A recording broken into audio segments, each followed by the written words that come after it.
वहीं नूह में जिस तरह से कल हिंसा हुई, दो समुदाय आमने सामने आ गए, दर्जनों गाड़ियों को फूंक दिया गया, जमकर पत्थरबाजी हुई।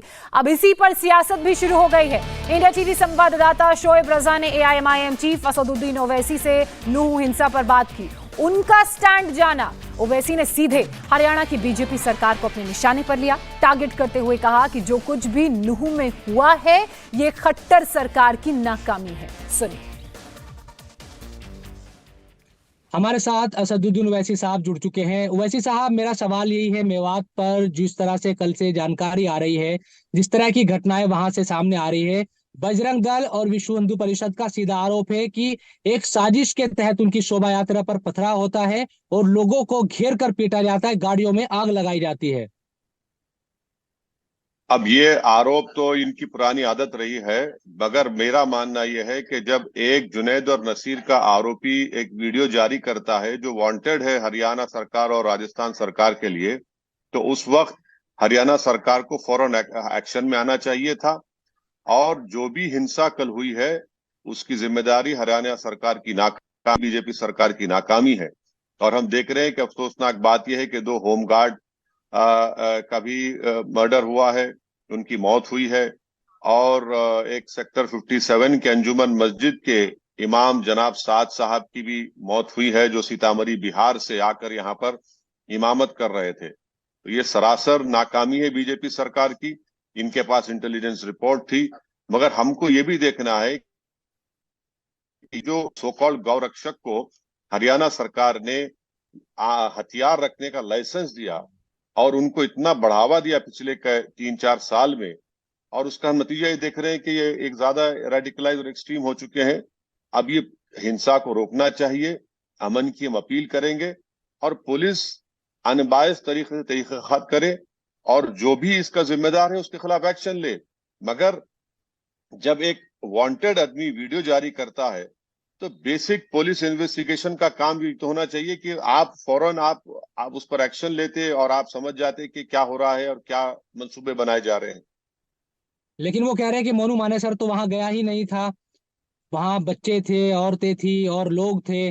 हालांकि आप तमाम तरह की जो बातें हैं वो तो इसका इसका इसका मतलब ये है कि वो वांटेड शख्स हरियाणा में है, अभी इनको हम्म। मालूम है वो कहाँ है। अच्छा, आप नासिर और जुनैद के घर गए थे। ये जानकारी है कि उसके बाद से लोगों में जाहिर सी बात है कि वो कार्रवाई की मांग करते रहे हैं। क्या आपको कुछ कुछ बातचीत किसी से हुई है? ये वहां रुक पर गया भाई, एमएम की विंग भी है, क्या चीजें वहां पर चल ये रही रुक है, गया। किस तरह की चीजें, अगर आप बता पाए। जिम्मेदारी तो बीजेपी की हरियाणा सरकार पर आयद होती है। मुझे यकीन है कि इनके पास पूरी रिपोर्ट्स थी कि ये जो करने जा रहे हैं या जिसने भी किया है। अब जब पूरा वाकया, ये तमाम तमाशे हो चुके हैं, अफसोसनाक है, लोगों की मौतें हुई हैं, मस्जिद को जला दिया गया है। तो अभी भी अगर हरियाणा की सरकार ऐसे लोगों का प्रमोशन करेगी और इनको आम लाइसेंस रखने के लिए हथियार देगी, तो फिर ये तो चलता रहेगा। और इसको ये भी इस पस मंजर में देखने की जरूरत है कि आइंदा 5-6 महीने के अंदर लोकसभा के चुनाव हैं और हरियाणा में बीजेपी की सरकार काफी कमजोर हो चुकी है।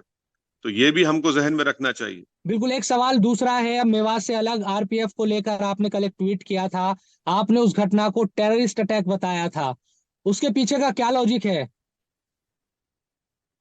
मैंने इसलिए टेररिस्ट कहा कि वो शख्स रेलवे प्रोटेक्शन फोर्स का एक कांस्टेबल ऑफिसर है और वो अपने लाइसेंस वेपन के साथ अपने एक सीनियर एएसआई जनाब मीना साहब का कत्ल करता है।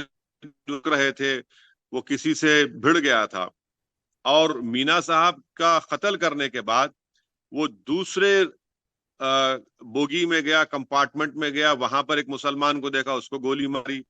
फिर दूसरे कंपार्टमेंट में गया रेलवे के, फिर और एक मुसलमान को गोली मारी। और आप देखते हैं कि उन 3 मुसलमानों में मरने वाले तो एक बेचारा बिहार का मजदूर था। तो यकीनन ये टेररिस्ट अटैक है। ये शख्स पागल नहीं है जो रेलवे के डिपार्टमेंट से कहा जा रहा है कि ये जहनी तौर पर इसका तवाजुन ठीक नहीं था। ये सब बकवास है। जब वो अपने सीनियर का कत्ल करता है, उसके बाद दूसरे ट्रेन के कंपार्टमेंट में जाकर चुनकर, जिस पे चेहरे पर दाढ़ी है, मुसलमान है, मारता है, और एक दर्दनाक वीडियो हमारे सामने आया है कि जिस शख्स को उसने गोली मारी उस सलमान को, वो तकलीफ और कर्ब के आलम में उसके पैरों के पास पड़ा है। तो क्या इसको आप टेररिस्ट नहीं कहेंगे तो क्या कहेंगे लोगों को? ये तो आतंकवादी हैं। और हम तो मोदी सरकार से ये फिर से बता रहे हैं कि वो शख्स 3 मुसलमानों को और एक मीना ASI ऑफिसर को मार कर कह रहा है कि इस देश में योगी और मोदी का नाम लेता है। आखिर ये रेडिकलाइज क्यों हो रहे हैं? ये एक्सट्रीमिज्म पर क्यों जा रहे हैं? जो वर्दी पहनकर जनता की हिफाजत का काम करना है, वो जनता का ही कत्ल कर रहे हैं, और वो भी एक समुदाय का टारगेट कर रहे हैं।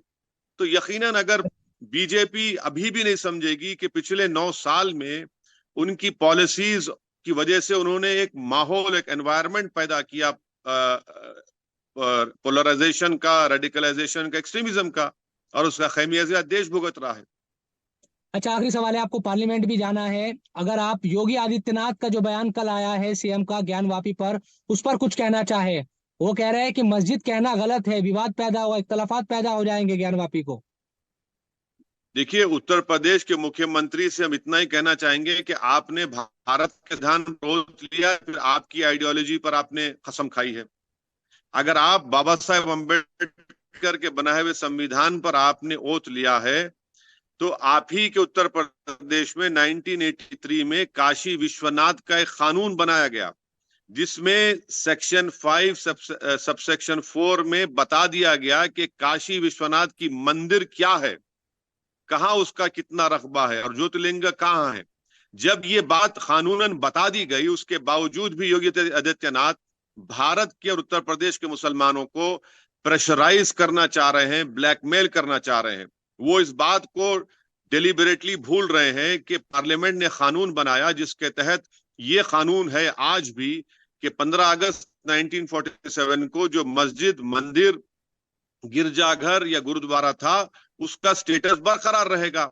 और तीसरी बात ये है कि जुडिशियल आउटरीच है ये योगी आदित्यनाथ का। जब एक मसले का मामला सब जुडिस है, अदालत में जेर दौरान है, और इलाहाबाद हाई कोर्ट में दोनों पार्टीज ने ASI सर्वे के खिलाफ और AFI सर्वे के लिए बहस हो चुकी है, जजमेंट रिजर्व्ड है, ऑर्डर रिजर्व्ड है, तो ये इस तरह की बात कर रहे हैं। तो इससे साफ जाहिर हो रहा है कि ये बीजेपी उत्तर प्रदेश में एक नैरेटिव सेट करना चाह रही है। हम मुख्यमंत्री को ये कहना चाहेंगे कि पार्लियामेंट का कानून आपसे पुकार कर कह रहा है कि 15 अगस्त 1947 को जो मजहबी इबादतगाह थी वही रहेगी, और अगर वो ज्यादा बोलेंगे तो फिर वो जो बौद्ध मजहब के जो हमारे पुराने अभी आंध्र प्रदेश के डिस्ट्रिक्ट में ऐसे कई जगह हैं, क्या उसका क्या करेंगे फिर आप? और सुप्रीम कोर्ट ने बाबरी मस्जिद, राम मंदिर के जजमेंट में कह दिया कि places of worship act 91 Bharat के संविधान के बेसिक स्ट्रक्चर का हिस्सा है, और नॉन रिट्रोगेशन का वर्ड सुप्रीम कोर्ट ने कहा। तो उसके बावजूद भी योगी आदित्यनाथ कानून को नहीं मानेंगे, संविधान को नहीं मानेंगे, सुप्रीम कोर्ट के फैसले को नहीं मानेंगे, और एक जुडिशियल आउटरीच करेंगे जब एक मसला सब जुडिस है। तो उससे साफ जाहिर होता है कि वो ना तो उत्तर प्रदेश के 83 के कानून को मानते हैं, बल्कि वो चाह रही है कि एक नैरेटिव सेट किया जाए, ताकि 1990 में जिस तरह का एक नफरत का माहौल पैदा हो गया था उत्तर प्रदेश और पूरे मुल्क में, बीजेपी उसको दोहराना चाहती है। बहुत शुक्रिया असदुद्दीन ओवैसी साहब, इंडिया टीवी से बातचीत करने के लिए। इंडिया टीवी हर वक्त हर जगह डाउनलोड करने के लिए सर्च करें India TV news Google play store या ऐप स्टोर पर।